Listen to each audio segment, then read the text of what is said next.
नए किरदार आते जा रहे हैं मगर नाटक पुराना चल रहा है। राहत इंदौरी की ये लाइनें और बीच में इस वक्त बांकीपुर उपचुनाव। आपको याद होगा 2 अक्टूबर 2024 वो तारीख जब इस बिहार में एक नई पार्टी का उदय होता है।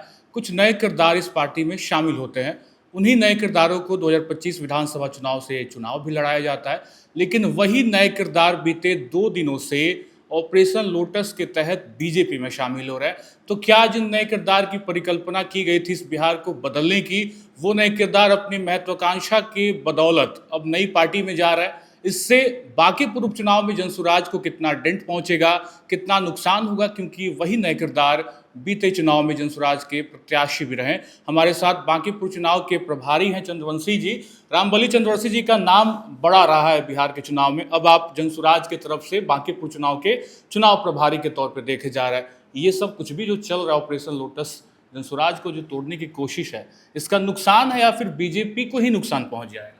देखिए, आपने दोनों ही बात कही और बहुत अच्छा विश्लेषण किया कि ये तो कम से कम स्पष्ट हो गई कि भारतीय जनता पार्टी जो पहले कहती थी कि हमारा संघर्ष जो है राजद से है, लेकिन घबराई हुई है जनसुराज और प्रशांत से। अगर ये घबराई नहीं होती तो ऐसे ऐसे लोगों को शामिल करा रही है जो जनसुराज में कहीं न कहीं निष्क्रिय पड़े हुए थे।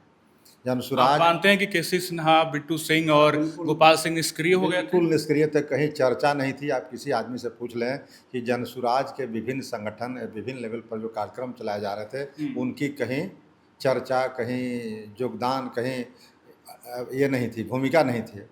वैसे लोगों को भारतीय जनता पार्टी ला करके, जो एयर कंडीशन में पड़े हुए लोग थे, शीतगृह में पड़े हुए लोग थे, उन लोगों को ला करके भारतीय जनता पार्टी वाहवाही लूट रही है कि हम जनसुराज के नेताओं को अपने तरफ ला रहे हैं। इससे प्रमाणित एक बात अवश्य हो जाता है कि जनसुराज से घबराई हुई है भारतीय जनता पार्टी, जनसुराज के प्रत्याशी से घबराई हुई है। और ये मुकाबला जो है भारतीय जनता पार्टी का जनसुराज और प्रशांत से है।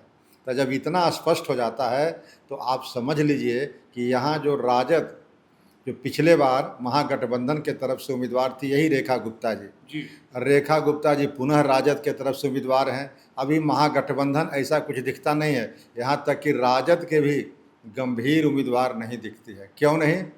कि अब तो हम लोग को लगता है कि कहीं न कहीं ऊपर लेवल पर भारतीय जनता पार्टी राजद से मिल तो नहीं गई है। न तो राजद के सबसे बड़े नेता आदरणीय तेजस्वी प्रसाद यादव जी यह चुनाव के मैदान में पटना और बिहार छोड़ दीजिए, ये देश से बाहर हैं। आप कह रहे हैं राजद बीजेपी कहीं नहीं मिल गई। खबर तो ये थी कि कांग्रेस और राजद मिलके सपोर्ट करेगी पीछे से प्रशांत किशोर को। नहीं, ऐसी बात अब हम लोग को अपेक्षा नहीं है।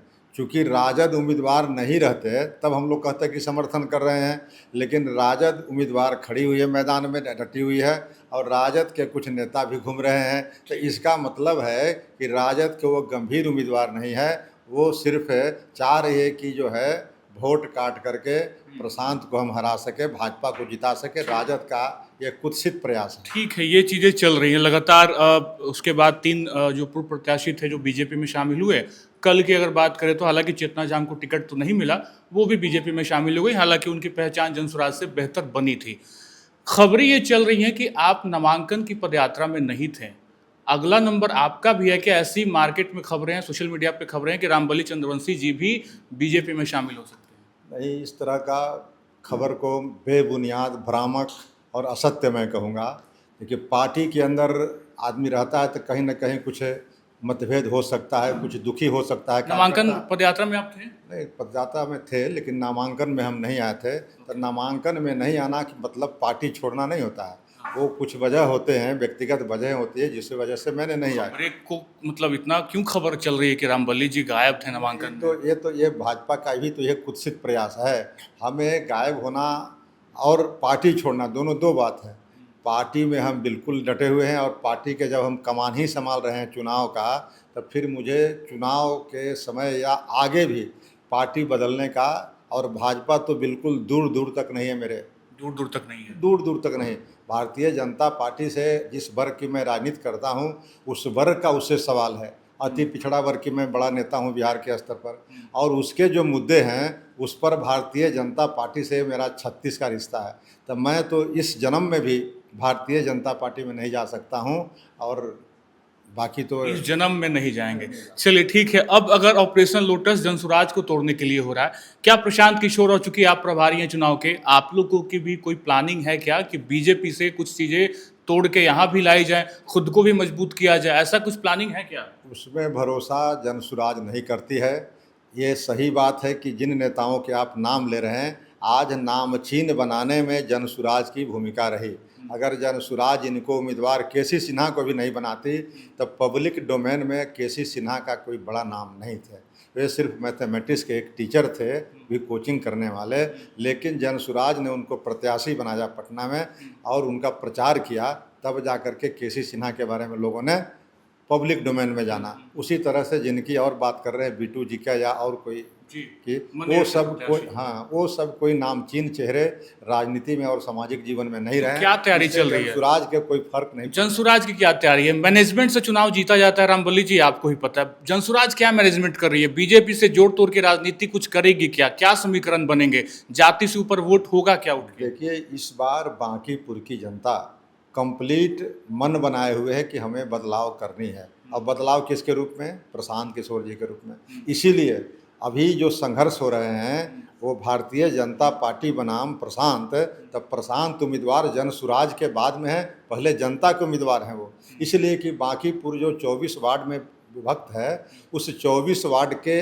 आम मतदाता भाई बहनों से हम लोगों ने राय शुमारी करा करके प्रशांत जी को लाया था। तो अब प्रशांत जी बाद में हैं जनसुराज के उम्मीदवार, पहले हैं जनता के उम्मीदवार, और जनता ने ये भरोसा दिलाया था कि हम प्रशांत जी को लड़ाइए, हम चुनाव जिताएंगे। तो अब यहाँ के जनता की जिम्मेवारी है कि प्रशांत जी को किस तरह से चुनाव जिताएं। लेकिन आप पुराने नेता हैं बिहार के, आप पूर्व में बड़ी पार्टियों में भी रहे हैं, आप समीकरण समझ रहे होंगे सर कि क्या समीकरण है सीट का, जाति कितनी कितनी प्रतिशत है, आरजेडी के वोट बैंक को तोड़ने के लिए क्या कर रही है जनसुराज? पहली बार आपको दिखाई दे रहा होगा बिहार में, और पहला कि ये जाति और धर्म और पार्टी से भी ऊपर उठ करके लोग मतदान करें। ऐसा होगा? अब बिल्कुल होगा। आप लोग को ये फीडबैक मिल रहा है? बिल्कुल फीडबैक में। प्रशांत किशोर के बारे में किसी जात में आप जा करके सर्वे कर लीजिए, हर जात के लोग कुछ न कुछ मिलेंगे जो कहेंगे कि नहीं प्रशांत तो कैंडिडेट अच्छा है। और प्रशांत और भाजपा के उम्मीदवार की तुलना कीजिएगा तो दोनों में कहीं तुलना ही नहीं है।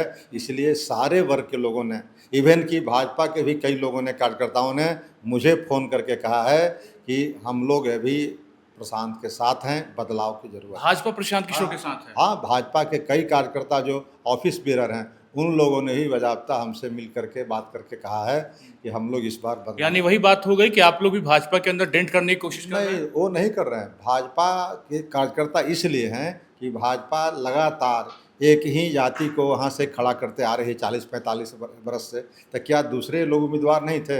अभी भी जो मनोज सिन्हा को उम्मीदवार बनाया, क्या नीरज सिन्हा को, तो नीरज सिन्हा से बेहतर उम्मीदवार भाजपा में नहीं थे। इसलिए भाजपा के अंदर खुद मरेंगे। हमारा ध्यान भाजपा के इंटरनल राजनीति से नहीं है। यानी कि जाति से ऊपर उठकर वोट करने की कवायद और यही प्रयास जनसुराज का, जैसे कि लगातार रामबली चंद्रवंशी जी कह रहे हैं कि हम लोग की कोशिश यही है कि इस बार जो बदलाव होगा वो जाति से ऊपर उठ के होगा। हालांकि समीकरण बहुत तगड़े दोनों पार्टियों के हैं, बीजेपी और राजद के। इस बीच त्रिकोणीय मुकाबला आप देख रहे हैं? बिल्कुल नहीं, त्रिकोणीय नहीं है। त्रिकोणीय मुकाबला मैं भी कहता हूँ, आप इसको, मैं आपके इस पर कैमरे पर कह रहा हूँ कि 10 से 15 हज़ार के बीच में राजद के उम्मीदवार सिमट जाएंगे। 10 से 15 हज़ार? बिल्कुल। इसलिए पिछली बार 47 हज़ार से ज़्यादा था। हाँ, 41, 42, 45 हज़ार जो भी था, 40-50 के बीच में था। इसलिए कि लड़ाई जो अब शिफ्ट कर गई है, ये भाजपा वर्सेज जनसुराज या भाजपा के प्रत्याशी वर्सेज प्रशांत किशोर। तो इस लड़ाई में राजद कहीं नहीं आती है। राजद के जो ट्रेडिशनल वोटर हैं, जिनका इशारा आप कर रहे थे भी, यादव मुस्लिम, वे सभी के सभी लोग अभी जनसुराज और प्रशांत किशोर के लिए काम कर 100 का 100% तो नहीं टूटेगा सर। अब देखिए, अब मुसलमान जब पूरे के पूरे मन बनाए हुए हैं, अभी सब्जी बाग में कल ही एक मीटिंग कर रहे थे राजद के लोग। अब राजद क्या संदेश छोड़ी है आप समझ सकते हैं कि राजद के नेता गायब हैं, राजद के उम्मीदवार की घोषणा की गई तो कोई नेता नहीं थे, कोई प्रबंधन उसका नहीं है। तो इसका मतलब पहले तो महागठबंधन के उम्मीदवार नहीं थे। पिछले बार जब महागठबंधन के उम्मीदवार थे तब वोटों का फासला 50 हज़ार के था। अब ट्रायंगुलर आप ही की बात अगर हम थोड़ी देर के लिए मान लें तो उससे इनका ग्राफ नीचे जाएगा कि ऊपर जाएगा? और नीचे जाएगा। तो यहाँ के मतदाता भाई या बहन इतनी समझदार जरूर हैं कि चाहते हैं कि इस बार वोट बर्बाद नहीं किया जाए। इस बार जो है हम महागठबंधन के उम्मीदवार नहीं हैं, हम प्रशांत किशोर को वोट देकर के बदलाव करें। ठीक है, बदलाव की बात, और ये जनता का चुनाव है, जनता ही इस चुनाव को जीतेगी और हारेगी। जनसुराज लगातार यही बात कर रही है। फिलहाल 30 तारीख और 3 अगस्त का इंतजार करिए, सब कुछ क्लियर हो जाएगा। फिलहाल इस वीडियो में इतना ही। आप बने रहे खबर अनफिल्टर्ड के साथ। बहुत बहुत शुक्रिया।